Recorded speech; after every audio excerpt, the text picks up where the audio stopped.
Welcome back. I'm here with speaker and author Sonia Kennedy-Brown to talk about her book, Silent Tears. It chronicles her painful journey growing up with albinism in a culture that rejected it. Welcome, Sonia. Sonia, thank you so much. Silent Tears, this is your book, and yet you're not silent anymore. I hear that you are sharing your story in many places to help people to understand. Yes, I am. Ever since the release of the book, that's what I've been doing. Tell me about being given this title, Albino, and what that meant to your life, and how you navigated that.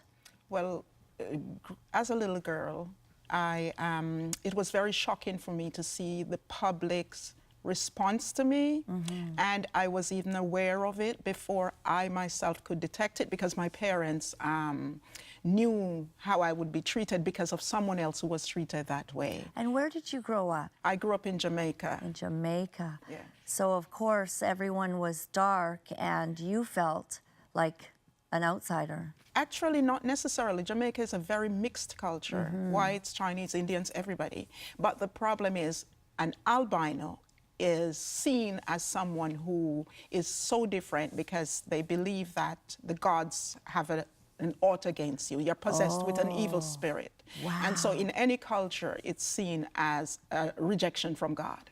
Wow. And so you not knowing that, but your parents knowing that there was going to be this rejection of you, you began feeling that inside. And so at what age were you when you thought something's different about me and it's difficult? As long as I can remember, because it's not just a matter of feeling it, it's a matter of people rejecting you by using words that were derogatory. They called me several names: freak, squaw, raw, yellow, it's fire. It's so many names that were other than my name. And so because of that, and people didn't want to associate with me because they feel they reject us by not connecting with us physically in the environment. Wow. Yeah, so you're lonely. You're lonely. And so what did that begin to do to you then? I began to be very disappointed at first, very disappointed and sad. And, but then as I grew older, the anger started building up. And it settled because I would go home and tell Mom about the way I was treated, and my dad and my brothers and sisters. And they were very sympathetic. But the sad part is I saw tears in my mom's eyes whenever I complained, because it was daily, going to school, going on errands. Eventually, I stopped complaining a lot. But when you don't externalize it, you internalize it. So I began to internalize the anger. So you saw the tears in your mom's eyes, and that's what made you kind of keep it to yourself. Yes. So, and then the anger is going on, and it's just building up inside. What were you exactly angry at? The people? Was angry at the people because I felt they were mean as a little child. It's hard to even determine, but I knew I was angry at the people. I was angry with children in school because they laughed at me and wouldn't play with me. And so you feel isolated, and that built my anger. And it bothered me because adults did the same thing. Really? Oh, yes. I mean, that's even worse, isn't it? That's even worse. Yes. And so did you have a relationship with God at all?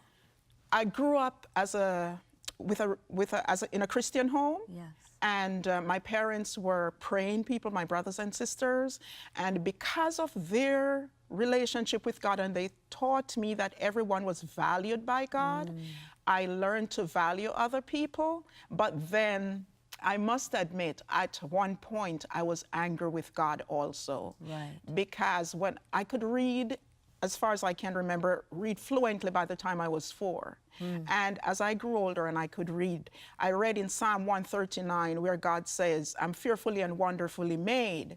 And as I when I became an adult, I got so angry because I said to him, if you knew me before you formed me, why didn't you make me like everybody else? I said that to him. It shocked me, kind of, to say that to God. I thought I was going to be going through great retribution. Right, maybe a lightning strike for being Trust so me, honest. it did, but I was so very angry. You were expressing your deepest heart to him and saying, if you could have stopped this, why was I born this way? That's what I said to him. Did he say anything to you? Not at the time, because I even wrote my big sister when I was in university and told her. She wrote me back, and she was so frightened because of the letter I wrote to her from Michigan. And she was concerned. She was concerned about my spiritual journey because of the fact that I expressed such anger in the letter. But I just felt I had no one to understand, although they really loved me. Yes. But a lot of things I didn't express. One of the things is, if you don't mind, I wanted there are 10 children of us. Right. And everybody, my brother also was an albino. He had the experience of being socially ostracized like myself. But I wanted a husband. I wanted a friend, a deep friend. Yes. Who cherished me. And when you watch your sisters getting married and your brothers getting married and you're isolated, it makes you feel rejected. Right. So I was angry that I went through nursing school and I was going through grad school. And grad school had a double purpose. I went there because I wanted to find a guy while getting my degree. Right. And so when it didn't happen, instead I got sexually abused by someone. I just lost it. And that added more insult to injury, didn't it? Yes. Yeah. Now, the Lord did provide you eventually with a husband. Yes, He did. Yes. And what was that experience? Oh, a mutual friend introduced us. And it was just heavenly when he said to my parents, thank you for the most beautiful rose in your garden. You know how that made me feel. But for 7 years, we had a beautiful relationship. And at the end of 7 years, it was just beautiful. He treated me like a lady, you know.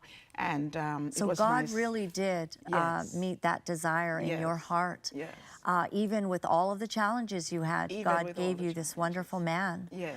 But that wasn't, that didn't go past 7 years. A tragedy struck. After 7 years, he was diagnosed with cancer, and in 7 weeks he died. And I was devastated because at this time I was mostly healed from my anger because I went into deep depression. Yes. And then I was assisted by a pastor out of, how to handle it. And then my husband died. Right.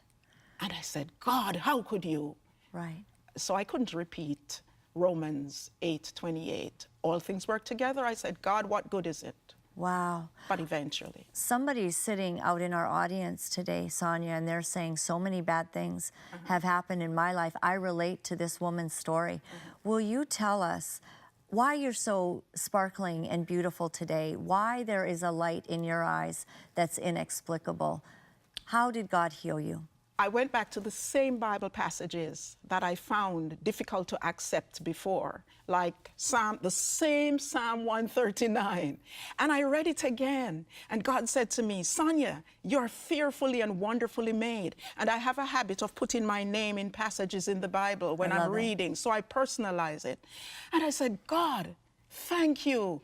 You knew me, you made me for a purpose. And then in Isaiah, it said, I'm engraved on the palm of his hand. Yes. And I thought, if I'm engraved on the palm of his hand, I'm special. So I said, heal me of my brokenness and use my life to glorify your name. Wow. And that's what he has done. He has done that. But quite a journey. And I know you've chronicled that journey. Yes. Do you have some good scriptures that you base this healing on in your book? I imagine you do. Yes, I have. So the book is Silent Tears. Growing Up Albino. Growing Up Albino, and what a story, some tragedy, and yet I see the power and the grace of God in you, Sonia. Yes. Thank you for sharing this story. I hope that if you're going through some discouragement, that you will pick up this book, Silent Tears, Growing Up Albino, by Sonia Kennedy-Brown. God bless you for sharing that. Well, it's been great to see you today. We'll be back. Always enjoy giving you a little bit of inspiration, letting you know that God loves you, He sees you, He knows you. Join us next time.